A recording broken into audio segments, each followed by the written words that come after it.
जय गुरु जी, शुक्राना गुरु जी। जय गुरु जी संगत जी।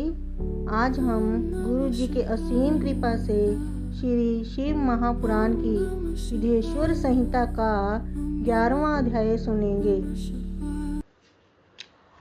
ओम श्री गणेशाय नमः। ओम श्री गणेशाय नमः। गुरुर्ब्रह्मा गुरुर्विष्णु गुरुर्देवो महेश्वरः।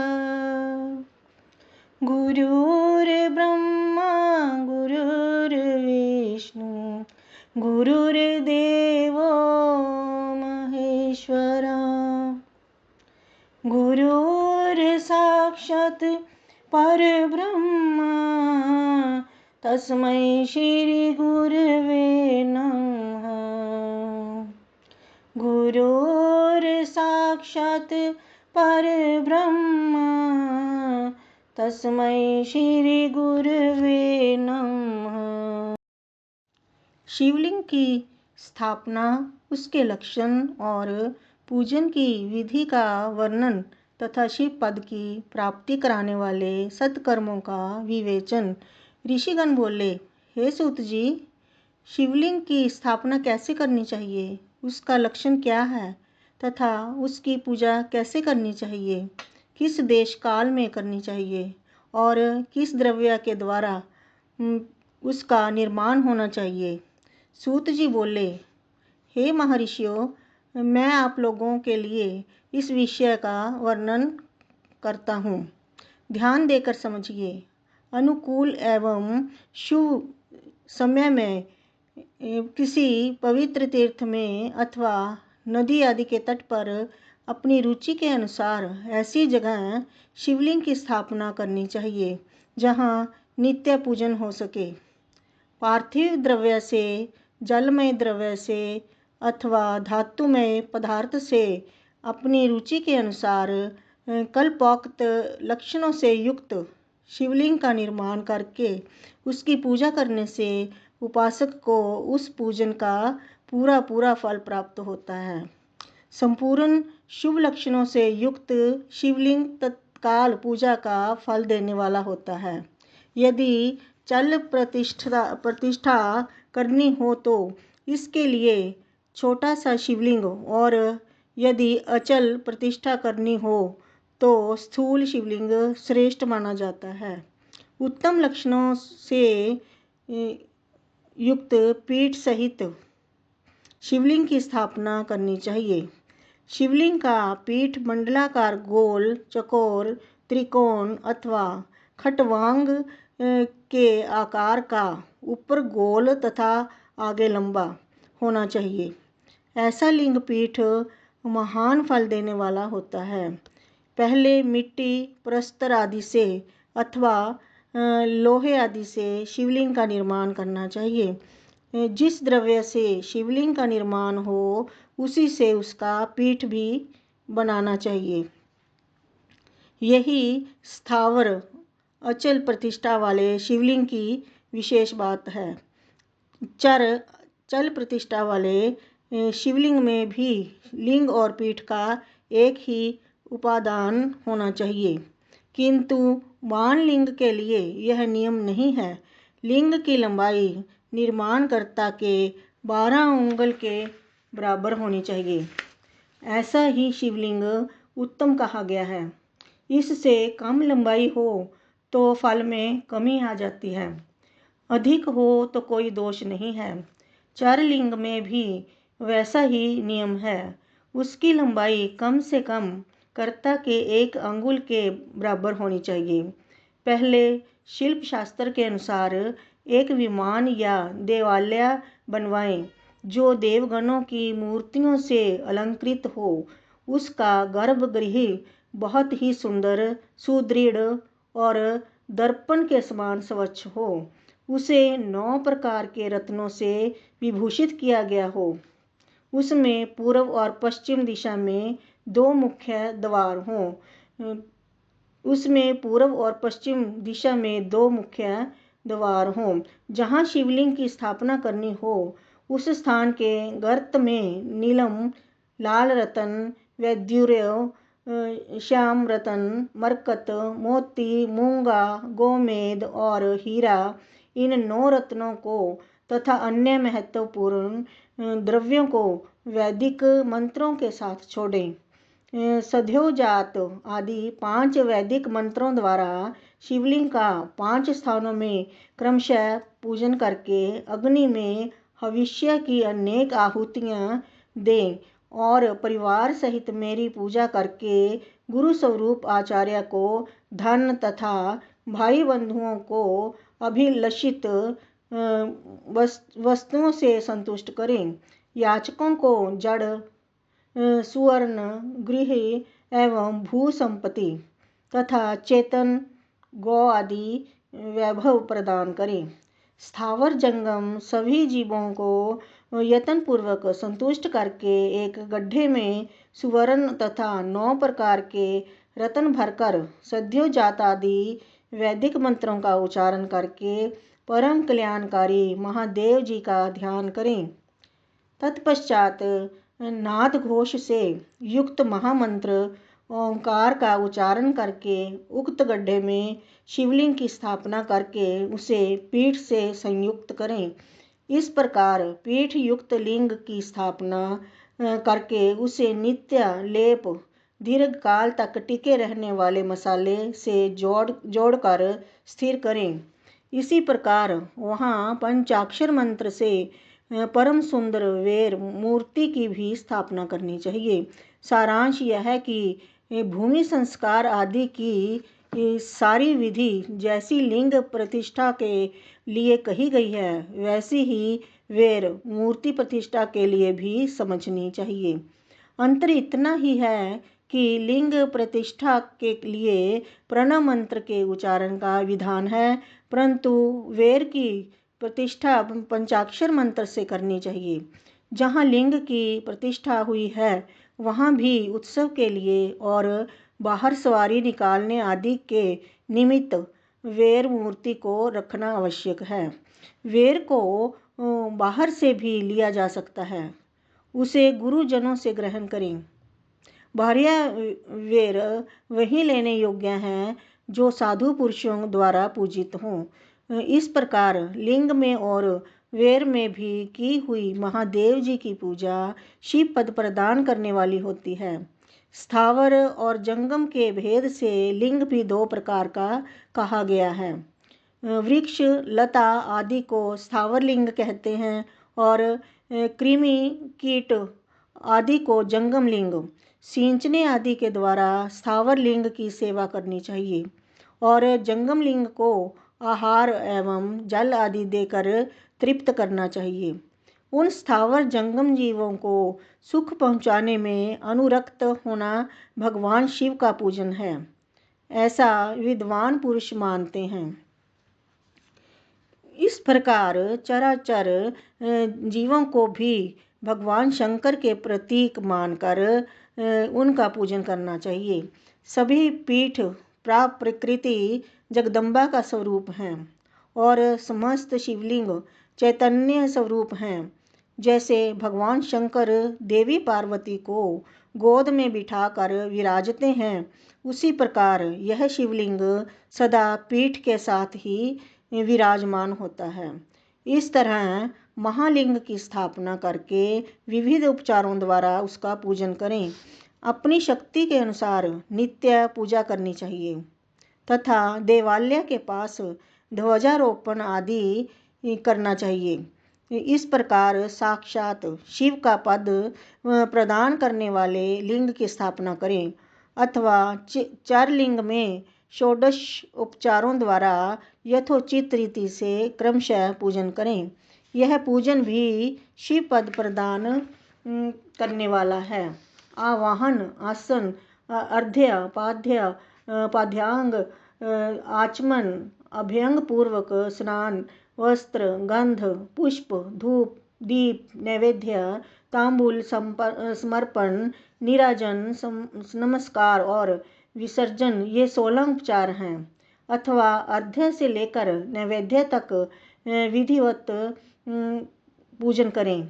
अभिषेक, नैवेद्य, नमस्कार और तर्पण ये सब यथाशक्ति नित्य करें।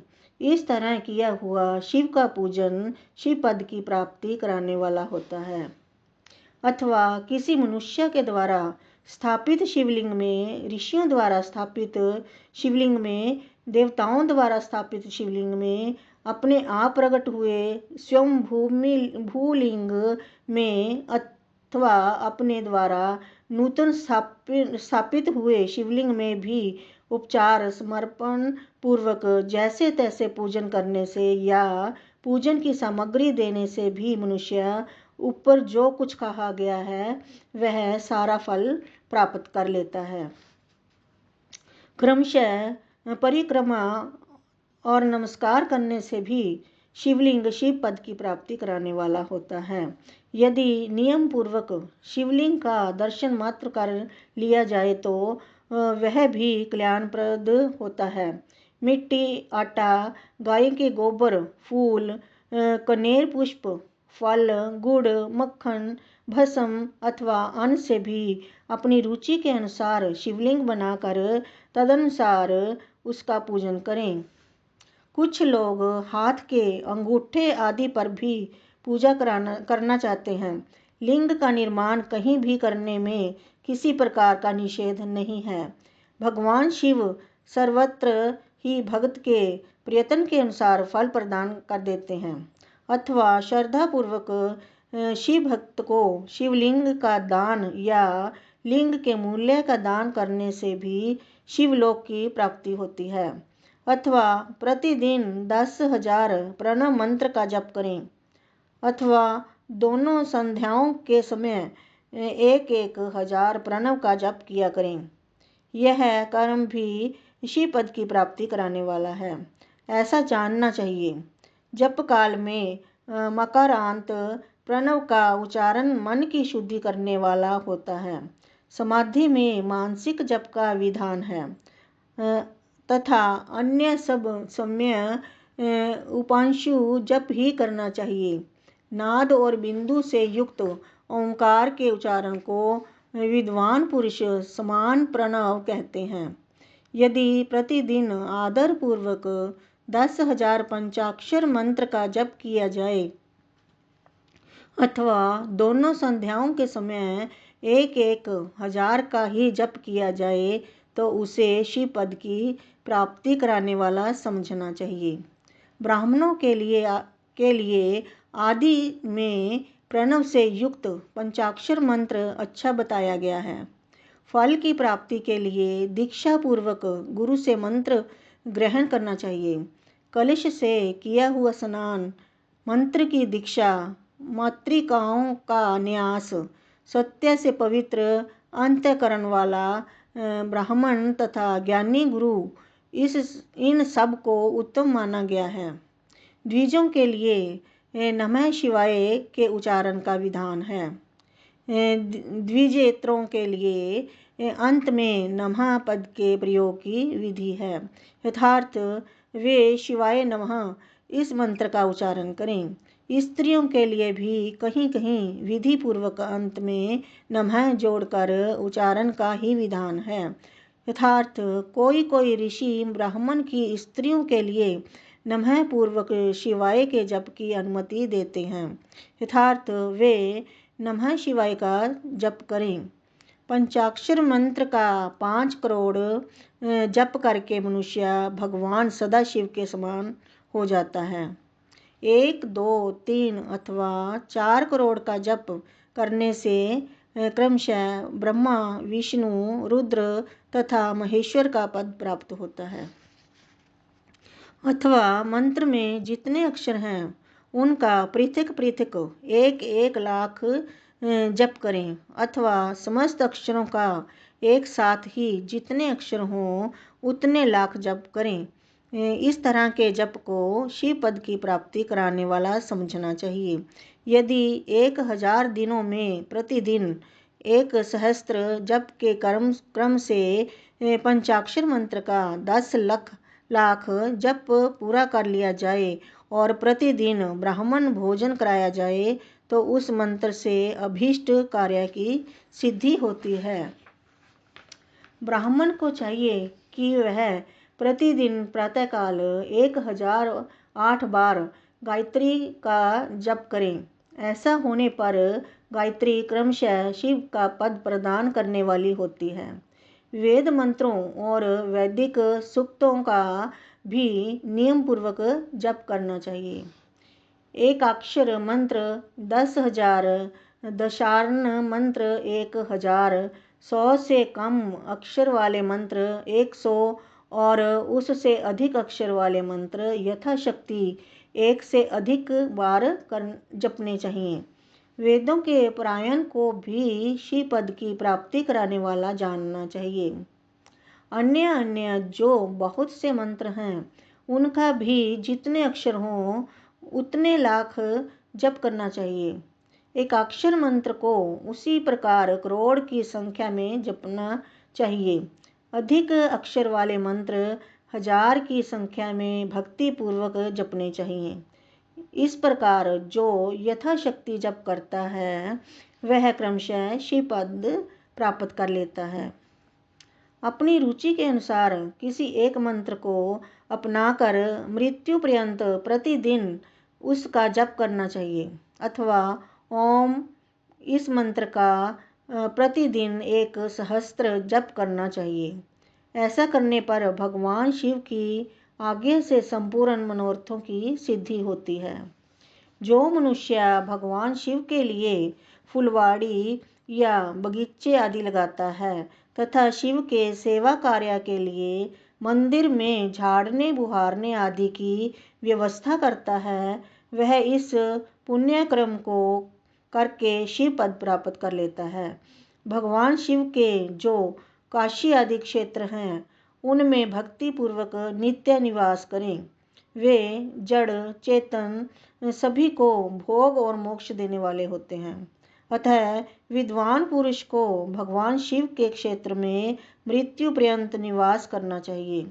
मनुष्यों द्वारा स्थापित शिवलिंग से चारों ओर 100 हाथ तक पुण्य क्षेत्र कहा गया है तथा ऋषियों द्वारा स्थापित शिवलिंग के चारों ओर 1000 हाथ तक पुण्य क्षेत्र होता है। इसी प्रकार देवताओं द्वारा स्थापित शिवलिंग के चारों ओर भी 1000 हाथ तक पुण्य क्षेत्र समझना चाहिए। स्वयंभू लिंग के चारों ओर जो 1000 धनुष 4000 हाथ तक पुण्य क्षेत्र है। पुण्य क्षेत्र में स्थित बावड़ी, कुआं और पोखरे आदि को शिव गंगा समझना चाहिए। भगवान शिव का ऐसा ही वचन है। वहाँ स्नान, दान और जप करके मनुष्य भगवान शिव को प्राप्त कर लेता है। अतः मृत्यु पर्यंत शिव के क्षेत्र का आश्रय लेकर रहना चाहिए। जो शिव के क्षेत्र में अपने किसी मृत संबंधी का दाह, दशाह, मासिक श्राद्ध, सपिंडीकरण अथवा वार्षिक श्राद्ध करता है अथवा कभी भी शिव के क्षेत्र में अपने पितरों का पिंड देता है, वह तत्काल सब पापों से मुक्त हो जाता है और अंत में शिव पद पाता है। अथवा शिव के क्षेत्र में 7, 5, 3 या 1 ही रात निवास कर लें। ऐसा करने से भी क्रमशः शिव पद की प्राप्ति होती है। लोक में अपने अपने वर्ण के अनुरूप सदाचार का पालन करने से भी मनुष्य शिव पद को प्राप्त कर लेता है। वर्ण अनुकूल आचरण से तथा भक्ति भाव से वह अपने सत्कर्म का अतिशय फल पाता है। कामना पूर्वक किए हुए अपने कर्म के अभीष्ट फल को शीघ्र ही पा लेता है।